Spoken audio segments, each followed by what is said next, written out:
So I'm standing outside of HQ Mart, I think, which is one of the biggest tech markets in China. And today I'm going to buy the cheapest gaming PC I can find.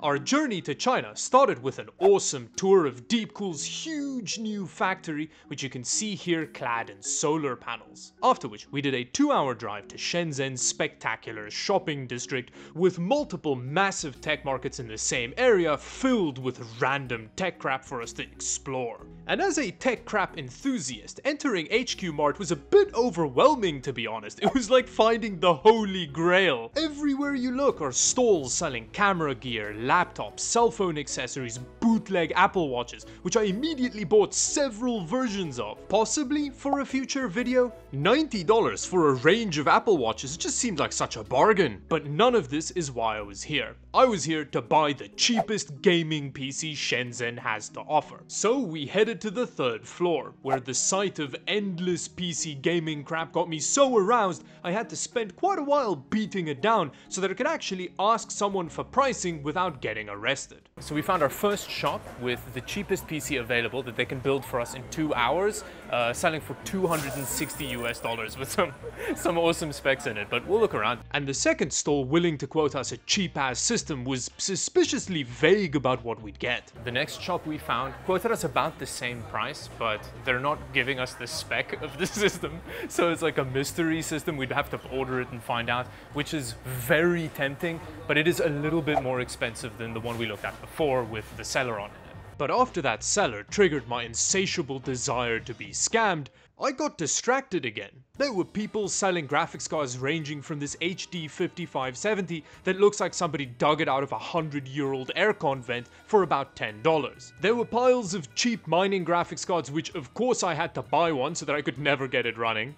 So we just bought a mining GPU, but they didn't have change for the 100 RMB, so we got some water with it as well. You could also get RTX 4060 Ti's for the equivalent of about $420. The mountains of 1660 Supers everywhere were selling for about $180 a pop. And if you're really ballin', you can get an RTX 4080 for about $1,200, which is very similar to US pricing.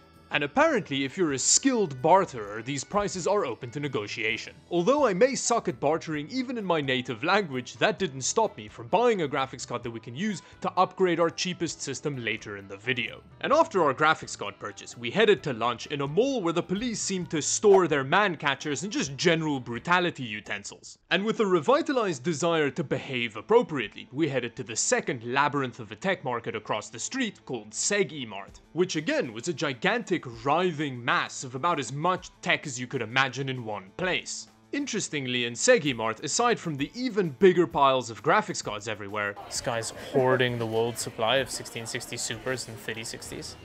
I mean 70s. There were also a bunch of ant miners, which are like dedicated cryptocurrency miners, and these in the Samsung booth selling for about $2,000 each. You could also buy some cheap solar panels to help power your digital spelunking. Segi Mart was also home to the illustrious Box Tape Man. His work was everywhere. But when it comes to PC gaming, Segi Mart seemed to be a bit more upmarket than HQ Mart. So we've now meandered through the maze of PC crap over to a different market called Segi Mart, which seems more legitimate than the other one. We've seen like HP and stuff around here, and the smaller PC seller actually quoted me a PC that makes sense. We have about for 4,000 RMB, an i5, a GTX 1660 Super, which sounds pretty good, but it's more than double the price we were quoted at the other shop, so still leaning towards the mystery spec. And with a couple more peeks and random boxes filled with motherboards, we decided to head back to the wonders of HQ Mart, where we spent another couple hours wandering around, but couldn't get quoted anything close to the 2,000-ish Chinese currency units of the first two stalls. So there was nothing left for it. We had to go for the cheapest adjacent mystery spec system. I was just frothing at the mouth for that system. So we went and commissioned our mystery spec PC, where a very friendly man spent about an hour building and setting up the system for us. Very excited with my cheapest-ish Shenzhen special gaming system in hand, we left HQ Mart victorious, but so exhausted I barely made it to my hotel room that night.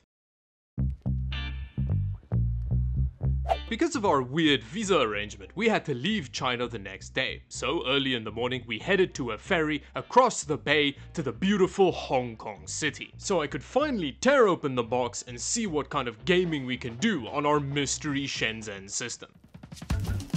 After eons of journeying, we're finally at a point where we can investigate our mystery spec system and see what we got for just under $300 US. I genuinely can't wait to see the system.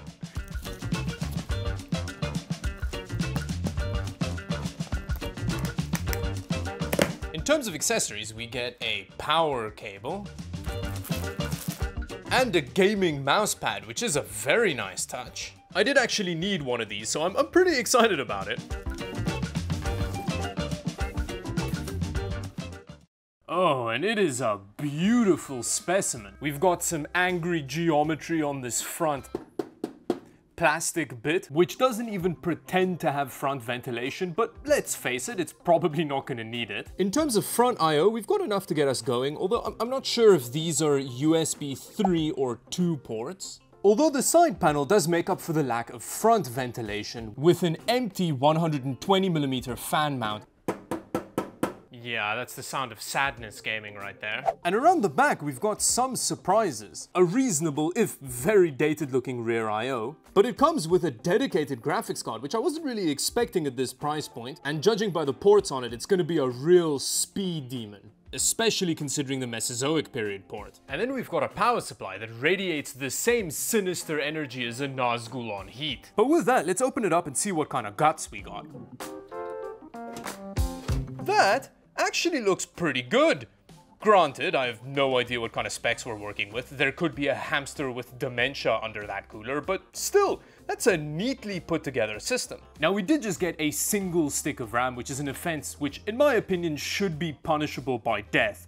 But if there's a situation where it's excusable, I guess this is one. The cooler looks a bit like an old Intel stock cooler wearing an Adidas tracksuit. But, depending on the CPU under there, it may actually be fine. And if you look at the actual heatsink, it looks quite substantial compared to what the average OEM system uses. And I find it kind of crazy that this cheapest Shenzhen system comes with the same amount of storage as a $2,000 MacBook Pro. When it comes to the graphics card, we get a legendary GT 730 in this system, so we're gonna get some crazy gaming performance out of it. Now, I would be concerned by the complete lack of case fans, but considering the internals, we're probably gonna be fine. Although we do still need to figure out what CPU we have under here, which we'll do once we boot up the system. Although what I am worried about is the power supply, which despite claiming to be a powerful and extremely silent, efficiently highly unit, just has a 13.5 amp 12 volt rail, which is pathetically tiny. Now when you Google translate the label, it says that it's rated for 300 watts, which even that feels like a bit of an exaggeration. And what's with the 500 nano in the name? Maybe 500 is the amount of nanoseconds these are rated to last? But at least the power supply has a supplemental 8-pin power connector so that we can plug our graphics card in here and hope that it doesn't explode. But despite our orphan source of a power supply, I'm really impressed with how neatly put together the system is. So let me put the side panel back on and let's fire it up to see what kind of gaming performance we get.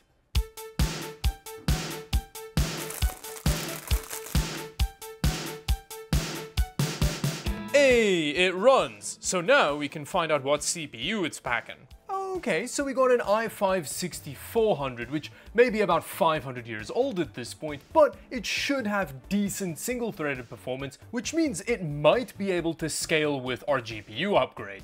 Maybe. Oh, never mind, it's a single 16 gig stick. That's way less forgivable now. And he also split the 512 gig SSD into 3 partitions for some reason.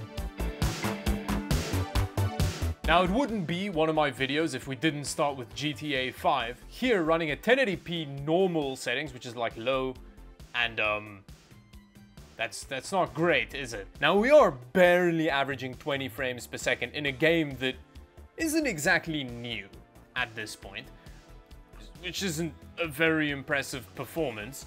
But on the bright side, we have 100% GPU utilization, and we aren't even getting 50 degrees Celsius on the GPU. Now this may just be because of the direct comparison to 19 frames per second, but at 720p, GTA 5 feels very playable on this system. Smooth, almost. So I guess this performance means that it is in fact a PC that you can game on. But how does it behave with more demanding games? I actually think, considering what happened with GTA 5, we should probably drop this to 720p just before we even get going. I mean, that is going quite a bit better than I was expecting. It's by no means a playable multiplayer experience. The input lag makes it feel like I'm gaming on a server on the moon, but it's actually running, kind of. Although, there is a potential pretty big problem I've spotted, which is that with the GT 730, we're getting about 100% CPU utilization, which makes me think a graphics card upgrade is not gonna do a whole lot. But I guess we'll find out. Again, at least the temperatures are very good. Oh, no way. Somehow, Cyberpunk is actually launching. But launch seemingly is about as much as it does. At 1080p, we're getting 3 frames per second with low settings, which again, is actually a lot better than I was expecting. I wasn't expecting to be able to get into the game at all. And Cyberpunk does have a secret weapon, super resolution. Now, I think we're gonna have to go all the way to ultra performance. So with Fidelity FX at ultra performance, we've gone from about 3 frames per second to 10 frames per second, which is significantly better, although the screen is now blank, which I think may be a worthwhile trade-off, potentially. We could just use the minimap to drive, that's fine, right? We're playing some Cyberpunk. This feels a bit like playing Asteroids at this point. Clearly, Fidelity FX does not like the GT 730 very much, which I guess makes it time to upgrade our graphics card. For the graphics card, I bought this Airbus A380. Mainly because I've never tested one before, and I could buy it for about $30 less than what this card costs in the United States, and that's without tax on the US price.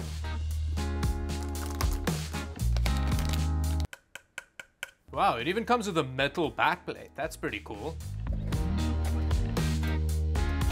But I immediately ran into a problem. So I've run into a bit of a snag. It's not got an 8-pin, it's just got a 6-pin. And the A380 very much needs an 8-pin. So I ran to the closest thing to me resembling a PC shop, which luckily had an adapter. Oh, thank God that random tiny shop had one of these. But my relief was real short-lived. Oh, come on. It's only got one Molex connector? So because of the stupid power supply, I had to run back to the little shop in the hell heat that is Hong Kong summer. And after quite some time convincing a skeptical shopkeeper, I found a potential terrifying solution. Okay, so things are about to get properly dodgy because I went to a bunch of vendors looking for SATA to Molex power adapters, and the closest thing I could find was this, which is a single Molex to dual Molex, which quite frankly seems like a brilliant idea to me. Luckily, the A380 doesn't draw too much power, so it should be okay. Either way, it's my last option, so fingers crossed, I guess? Yeah, I don't know, that looks perfectly reasonable to me. Okay, let's turn it on.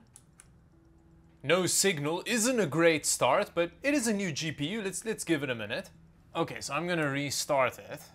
I actually don't think it works. No matter what I did, the system just wouldn't post. Well, that's anticlimactic. I just can't get the system to boot with the A380 in it. And I don't even think it's this abomination of an adapter situation causing the problem. I just think this power supply with its 13 amp 12 volt rail can't handle the system with this graphics card in it. And with that, the little Shenzhen special tried its best, but it just couldn't handle any more power. For the next video, we're heading over to Japan for some PC building madness. So subscribe to the channel if you don't want to miss that. And until then, bye-bye.